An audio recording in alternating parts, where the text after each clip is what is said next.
Hi, this is William Ramsey. Welcome to William Ramsey Investigates. On tonight's show, I have a returning guest, one of my favorite guests. Her name is Roberta Glass. She runs the True Crime Report on YouTube.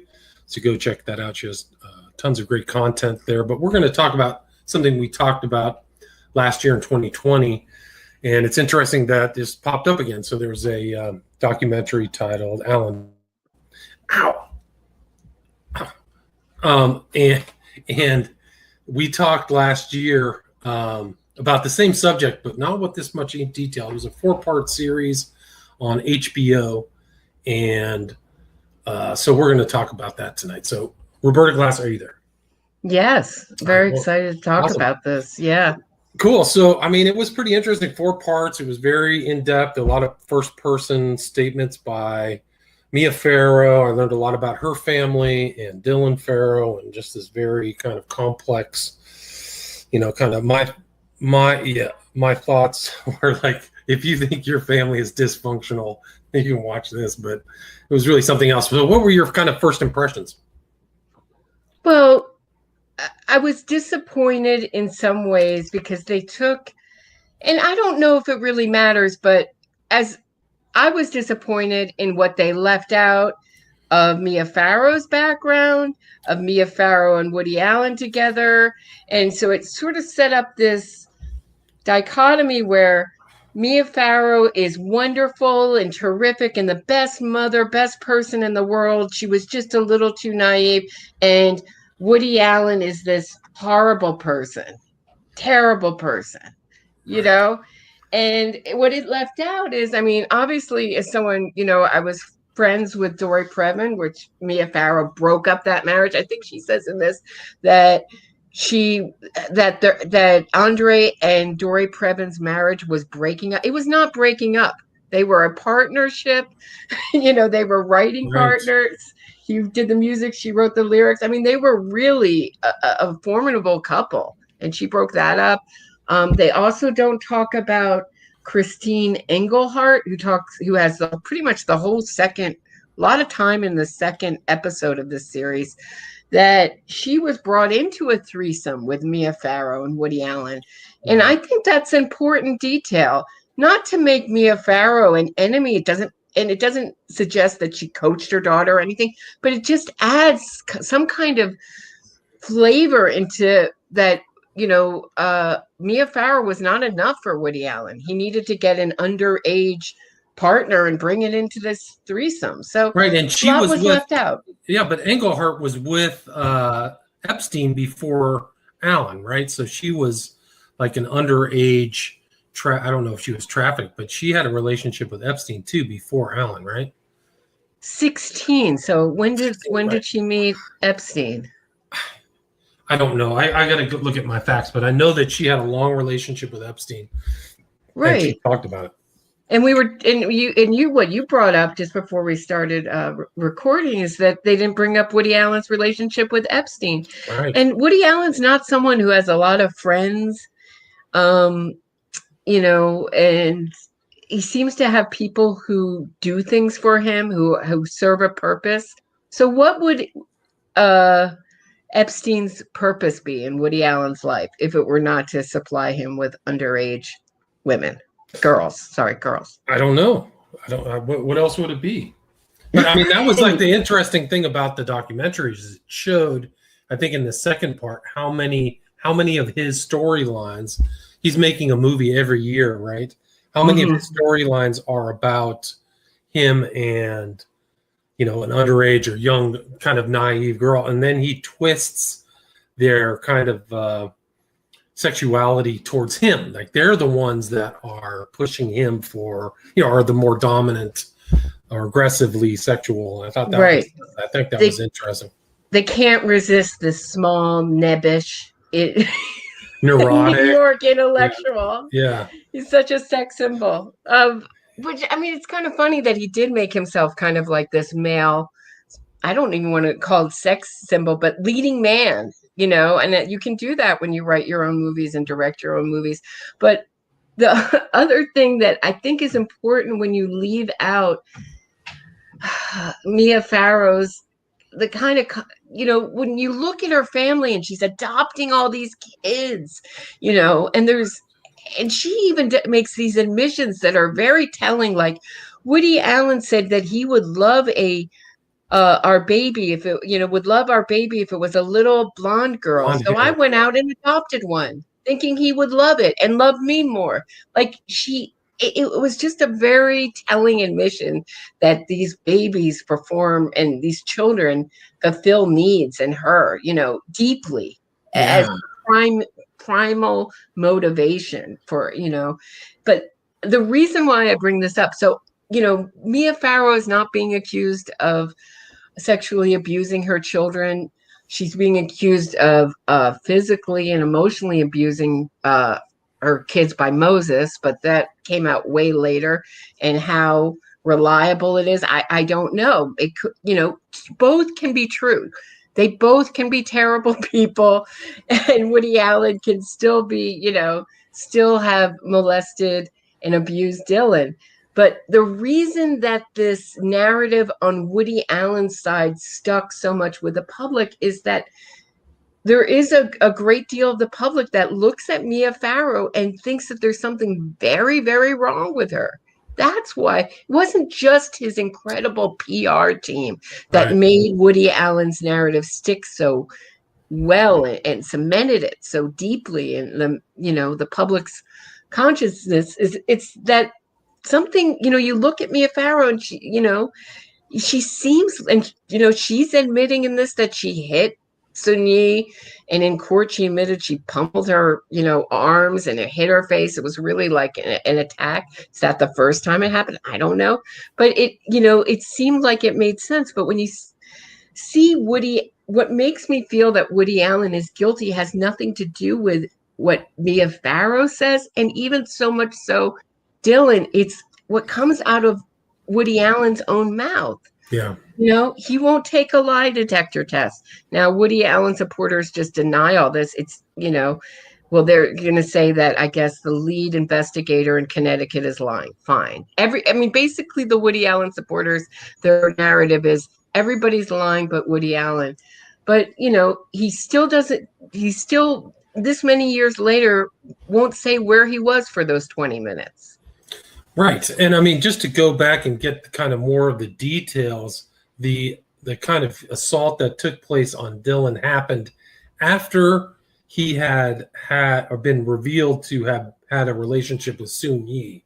So that had already happened, and then he visited Mia Farrow's place in Connecticut without Mia Farrow, with which is even weirder, with the kids there, and then they're missing for 20 minutes, and that's when Dylan says the assault. But even the TV, like the show, kind of indicated to me that he was in the way it kind of came across to me was, and this is my opinion, but there was other things going on also, that he was with her and there were inappropriate touchings and all kinds of weird stuff. Like of course, Woody Allen supporters deny this, but it's in the court papers as statement of fact that he was in therapy. I think it was with Dr. Coates, who was also, the child's therapist, it seems like, at one point, that he was in therapy for his inappropriate relationship with Dylan. Right. So, there was he was sticking his thumb in her mouth, like weird stuff. Right. Yeah. Hand between her. Yeah, it was bad. Like people were seeing weird stuff. And then the therapist reported it, right? Didn't the therapist report it to Mia Farrow? She took the child.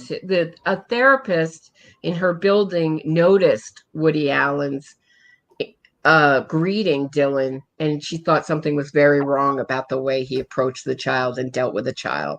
But the way that this got reported is that Mia Farrow took Dylan to a pediatrician, and the pediatrician by law in Connecticut has to report, sexual abuse. So that's how it got to the police. But it's just wild to watch him say things like, if I wanted to be a pedophile, I could have, gotten custody and molested them as often as I wanted? I mean, is that what is that where he's going with that? It almost like he was said that, but that was also another weird element of the whole narrative or saga, is that he was never really married to Mia Farrow, but he went after custody, right? So he like went for the custody, and then that was also another thing. So he was like somebody who's saying, like, I don't want a kid, I don't want this. Okay, then I'm going for custody after that. And then also he was very cold-blooded. Like they had recordings of him with her where he was just like a lizard, man, in my opinion. He was just, well, you'll have to wait in court. You'll just have to do this, blah, blah. Just tell me where, and he says, I'm not going to be on the cover of Newsweek and Time. And then I remember those covers, and there he was. And really utilized the media. The real mystery of this is what happened in New York with that investigation. Right. And what happened at Yale University. Why did and what's in Dr. Leventhal's deposition? Like none of them showed up. You know, he got this exonerating report from Yale University saying that Dylan can't tell fiction from fantasy, fact from fantasy, and it was given directly to him, which I thought seemed very odd, but maybe that's the totally way it's unethical. done. Yeah, that seems very unethical to me. And there he is, right away, willing to give a press conference, and he somehow seemed very shocked by the news, seemed prepared for it. And was money given to Yale University? Was pressure put on them?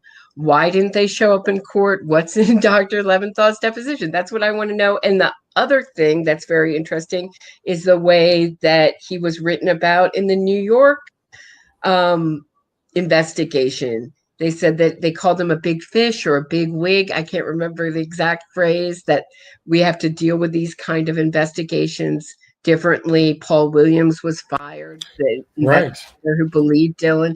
So it made me realize that Woody Allen's movies are really advertisements for New York City. I don't think that's out to make advertise, but they're love letters to New York City. And the way he's a royalty here, they don't want to bring him down. New York City doesn't want to bring him down. That's a valuable asset to New York. Right. And it was also weird that they interviewed Dylan times. So it's almost like they're traumatizing her again in the new, like, how many times do you have to interview her? I think Paul Williams said, like, there's a problem here doing this over and over. I think Paul Williams said there was enough for there was enough for a criminal investigation. So then he got sacked, and he was like a lauded caseworker. So to me, like when I was reading that, I'm like, there's something going on behind the curtains, you know. That's kind of what I was thinking. Did you get that impression? Well, I had a more. I mean, are you talking about sort of like a pedophile underground protecting him type thing? More of like he put people in place to influence outcomes. Is kind of my or people behind the scenes pulled strings to get the desired outcome. That's the way I thought that with the Yale, especially New York City, though, where I've lived for decades now, really treats these people, especially people who make films like that. I can see just his persona having such heavy weight without any kind of money being exchanged or influence. But Yale, I thought, what donations were given, what influence, and also Woody Allen has like this incredible list of medical people that he employs. He has a medical doctor for practically every part of the body, and psychiatrists. And how deep does that go? How much does that? I was just curious as to whether he knew someone who knew someone at Yale, or if it was a donation, or if they just really wanted to squash it and just put it away, didn't want to be the people responsible. But the fact that none of them showed up in court seemed, I take the same opinion as the judge did. It certainly makes the report a little bit more suspect. Right. But I mean, even the prosecutor said he thought there was enough material to take it to court, but he didn't want a 7-year-old girl to, be the one that it was all going to ride upon. Right. So Connecticut's yeah, Connecticut. What was his name? Mako.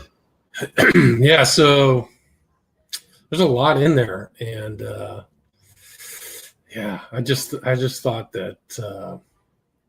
I mean, I thought that from listening to her, what would you think about Dylan? And she kind of was weaved through the entire show, but I kind of got the impression that she was trying to like detach her from her child persona. Like she dyed her hair red, she wore kind of orange lipstick. Did you kind of get that impression? She looks troubled to me. I don't warm to any of the Farrows. You know, I hate to see someone in pain. I sympathize. I feel badly for her. What she's been through is terrible. And I also sympathize. She kind of lost out on the parent lottery. But yeah, I don't know. To answer your question, I saw a troubled person. Do I believe her? Yes, I do believe her. But do I warm to her? Do I relate to the Farrows? No, I don't. And I think I wish that the filmmakers hadn't gotten so kind of enmeshed in the Farrow world, because it became this kind of just glowing, all. And did you think, I thought it was also very weird at the end, the last episode, where after all this happens, all this upset in the family, they leave out Mia Farrow changing all the kids' names and all the weird things that happen. And then she's got more kids. All of a sudden more kids pop up. She's adopted more kids. Like, when is this child adopting ever going to end? Like, if she had this many cats, people would be like, she's a hoarder. But because because they're human beings, she's Mother Teresa.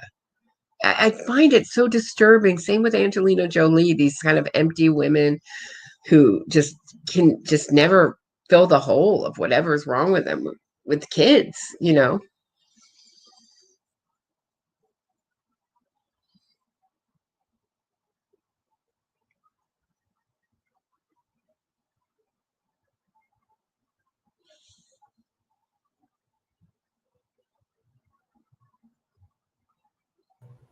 All right, are you still there? Yeah. Internet just blocks out sometimes, so that's 90 seconds of emptiness. Sorry. So you were talking about kind of her, about Dylan Farrow, and you weren't warm to the family.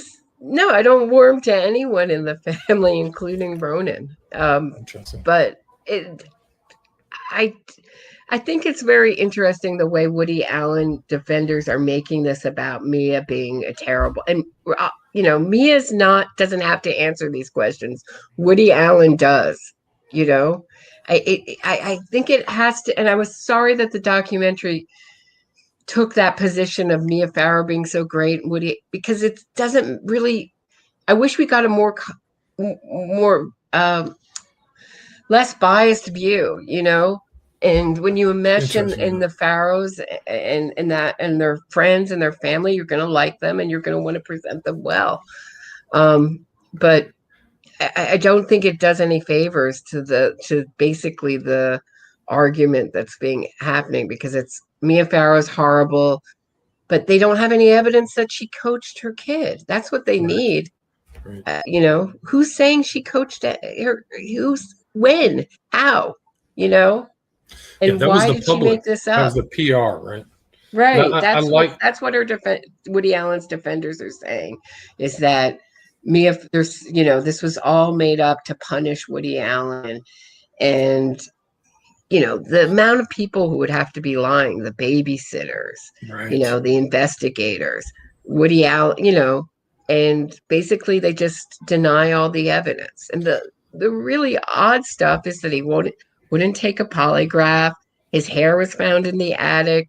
He said, I'm too claustrophobic to ever be in that attic. And then when they found his hair in there, they said, maybe I did poke my head around once or twice.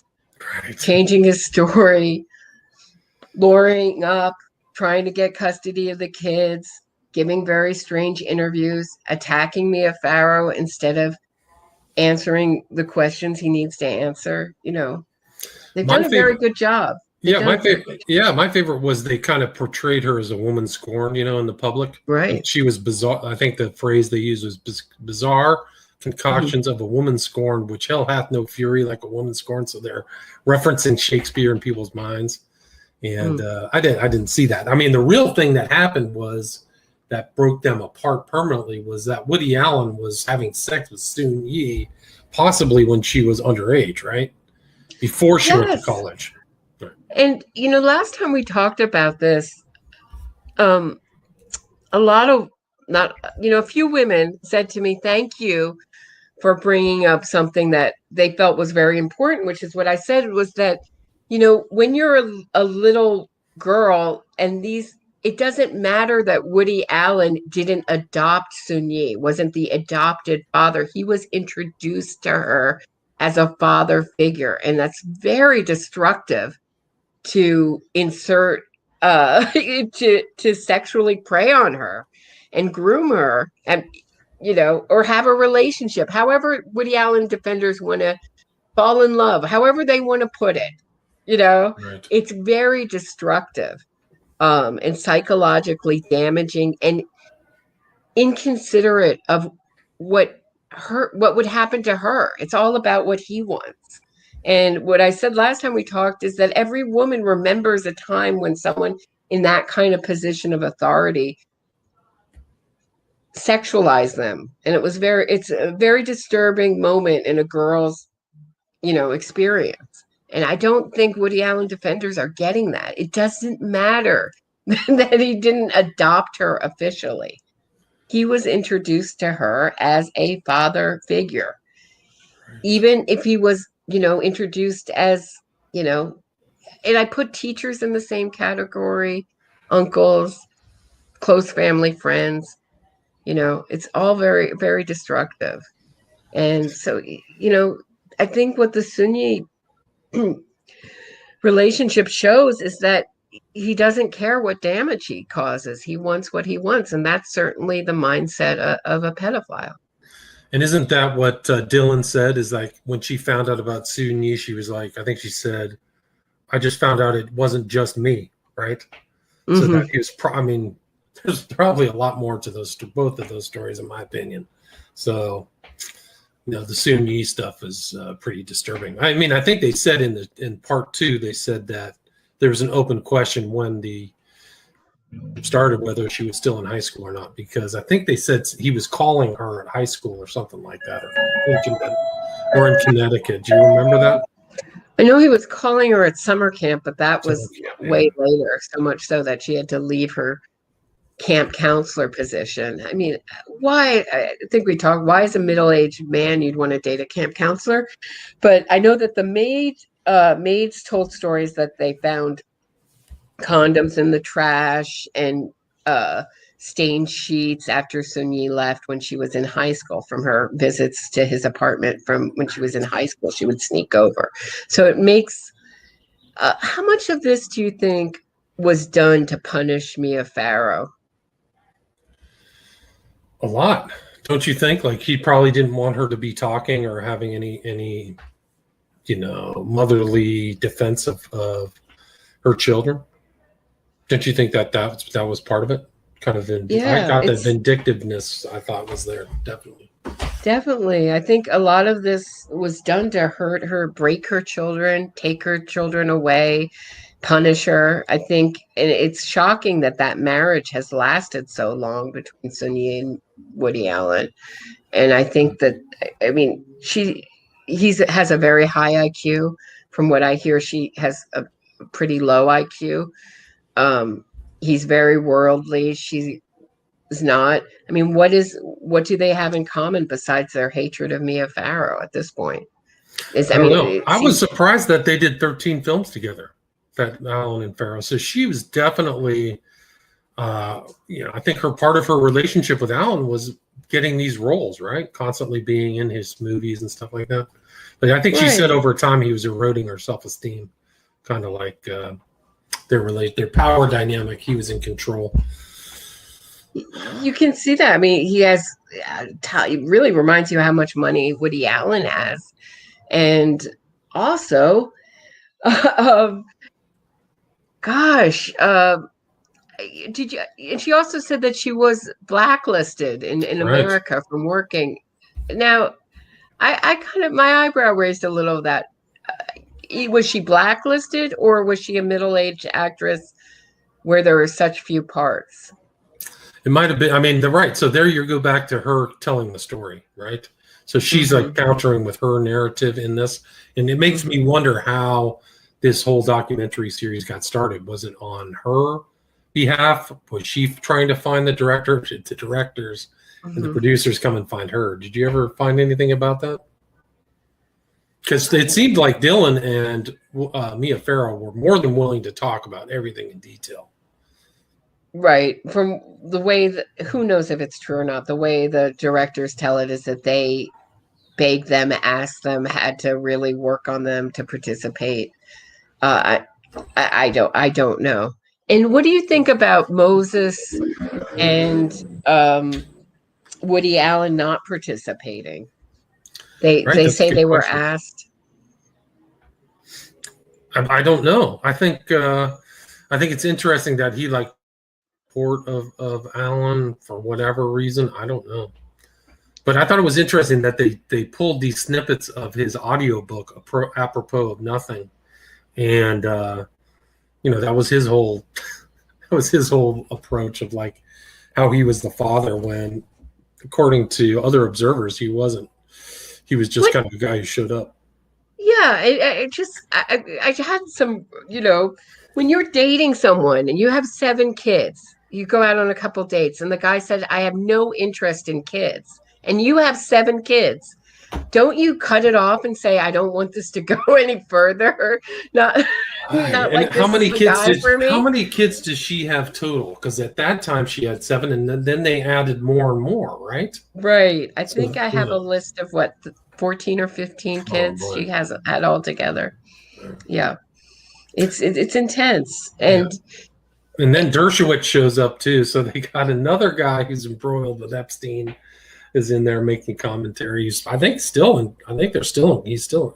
is still in court with Virginia Giuffre. I don't know what the update on that case is.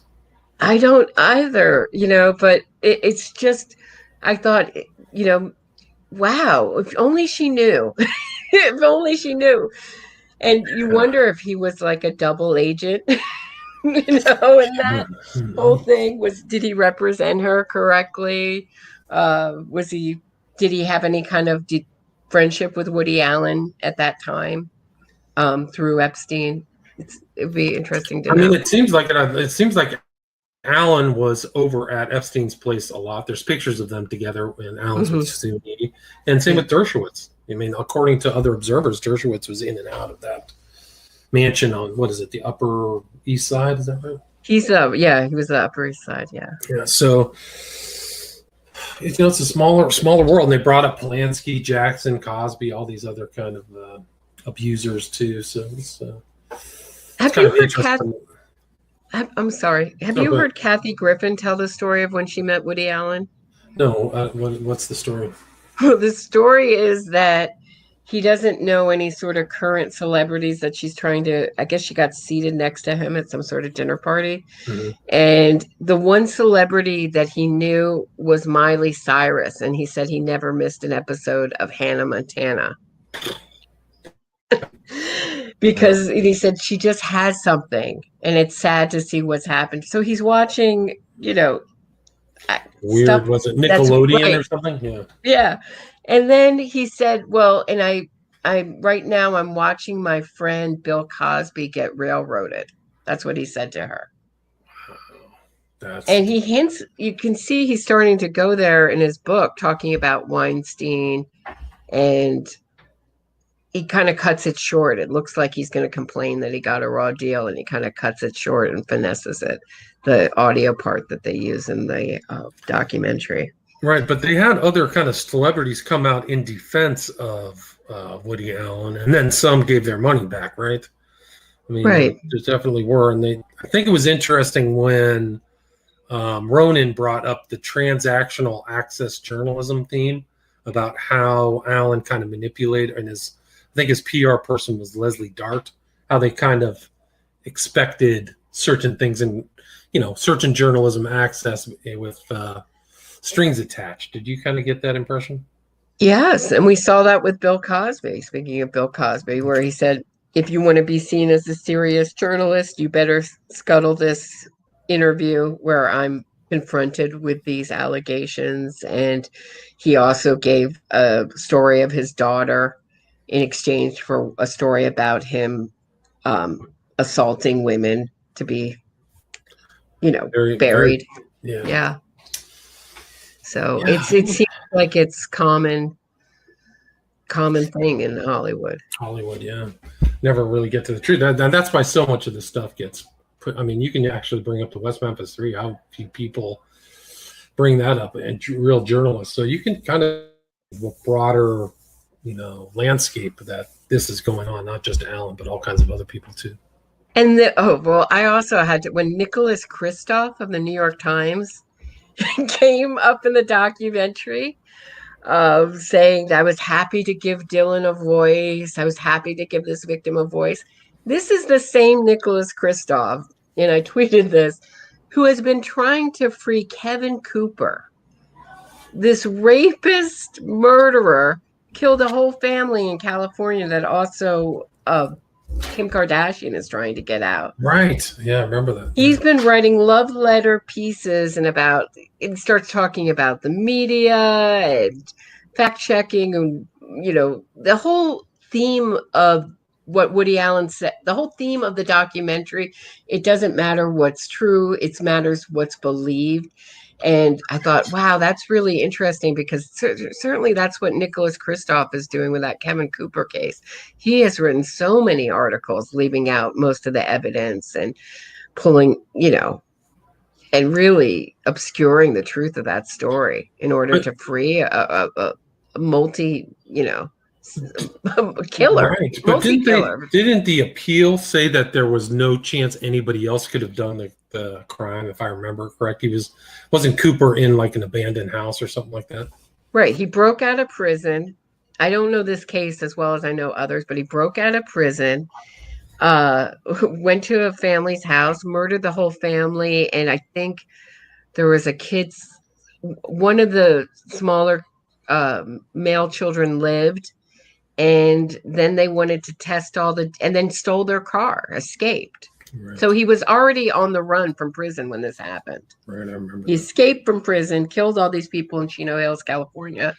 And then they tested his DNA, and they purposely, as the Innocence Project does, test things that weren't related to the scene of the crime or weren't part of the prosecution's argument. So they were things that they thought might turn up other people's DNA, but they failed because it all came back with his DNA on it. So miraculously, that almost never works like that. And then he's pictured with Kardashian, right? Smiling. Hugging him. Hugging him, that's right. Oy. So it's an interesting mix of all these stories under this story. So then there's Alan Dershowitz, there's Nicholas Kristof, there's all these people, and each of those people have a story of their own. It's fascinating. Yeah, and I thought it was interesting that they kind of brought out the female film critics, really, to try to give some context to Alan and his movies and what it was like to kind of, now looking at his movies in retrospect after all of these events. I thought that was it seems like Woody Allen is nobody. There was all these up and coming actors and actresses that wanted to work with him. It seems like that's dried up. Do you think that that's true? He's over. This is the death knell in his career. This documentary, it's over for him. It's over. It's at least in America. Maybe in Europe he'll have some kind of career, but not in America anymore. It's over. Didn't they say his most recent film was distributed in France but not in the US? Yes. Something like that, yeah. But he doesn't have a chance of having a comeback. No, his whole reputation is ruined, as it should be, But he will always have, like Michael Jackson has, these sort of male super fans. And in this case, they're kind of these skeptic guys who like to call themselves skeptics.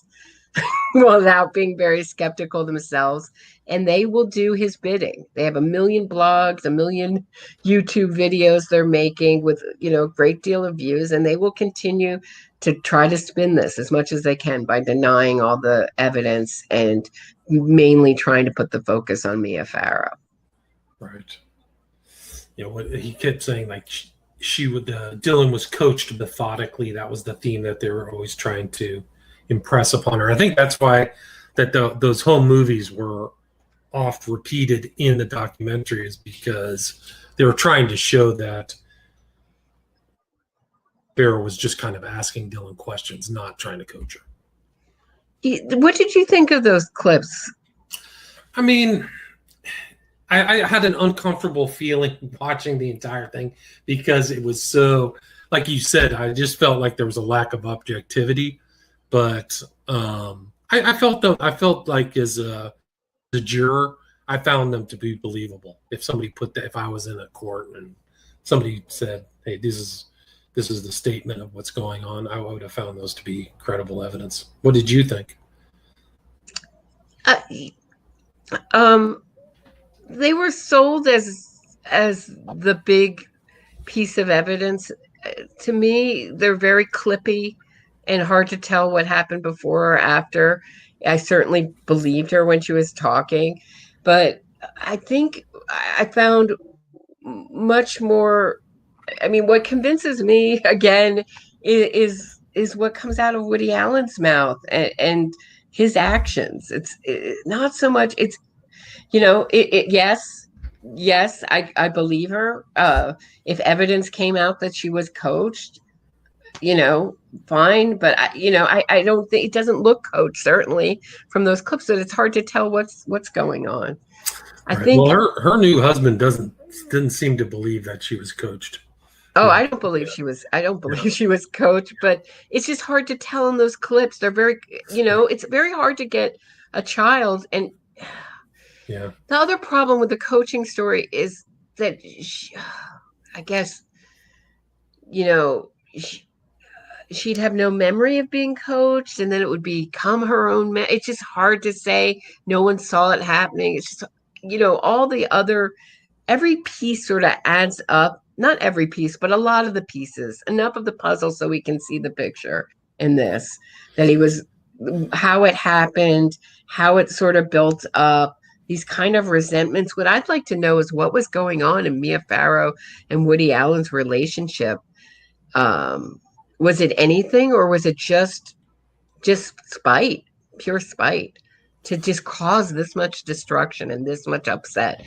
And he seems to like doing it. There seems to be some pleasure in tearing her down and tearing the family down. Yeah, I got that feeling too, like a little thrill, like he was getting kind of a dark satisfaction or something out of that. Like he's a famous guy. He has money. I think I looked at he's like worth $140 million. Wow. Yeah, so he could probably have paid Epstein or whatever for whatever thrills that he wanted and not have to worry about it. So then there's something else involved when it's like you're a predator on your own girlfriend's kids. So that's, there's definitely some kind of deep dysfunction. One thing I was glad that the documentary did, because I read Moses's blog, several of his posts, especially the very famous blog that he wrote about his mother, and that the train set didn't exist, and that he watched his sister the whole day. And I was very glad that they could debunk those things, because that was absurd to say that the train set didn't exist. Those kind of details are really important. And I do not think that the Connecticut investigators would go up to that room and find those details missing and just say, okay, that would be a major red flag. Right. So, yeah. I mean, there was a criminal investigation, right? So, I mean, all that stuff. There was weird stuff too. Like, why would he make this kind of like public statement at the Plaza Hotel? Like, oh, I'm going to go give a, public hearing here. And I thought that was odd too. Like, why wouldn't he just, do something at his house, just somewhere else? It's almost like a kind of unnecessarily ornate, public statement. Did you get any feel for that from him? The Plaza is a beloved New York at the time New York institution, and he's reminding everyone that he's part of that beloved. He's also a beloved part of a New York institution himself. I don't know. Right, That's how I make that connection. Right? Of course, I'm going to be. It's just one of the most elegant, amazing buildings, right on Central Park. He's part of that. I think that has a lot to do with why New York was so quick to, like I said. But the other odd thing was that when the psychiatrist said, who's dealing with Woody Allen and his odd obsession with Dylan, says that his behavior isn't sexual. It can be perceived by the child as sexual, but it isn't sexual. Yeah, that doesn't make sense. Here's my question, William Ramsey. What's the difference with a child being subjected to behavior that they perceive as sexual but isn't, versus a child being subjected to behavior, I would guess that would go along with, and actions, I'm going to add that to the first as well, that is sexual? Do you know what I mean? Like, what's the difference in the child's mind, whether it is or not? If the child perceives it that way, isn't it equally as damaging? Yeah, I would say so. Definitely. I got to wrap this up. My cat's really going crazy. Do you have anything you'd like to add? No, it's not. Well, I'm sorry to break this off, but it's kind of like a minor emergency. Where can people go see you? It's on Roberta Glass True Crime Report on YouTube, right? And then also you have your podcast, right? True Crime. Yeah, I'm on YouTube. I'm on iTunes. Castbox, everywhere you can find a podcast. Awesome. I'm there. Thanks. Roberta Glass, thank you so much. And thank you. Hope you're okay. I'm fine. The cat, not so much. I gotta go. All right, take care. Thanks so much. Bye.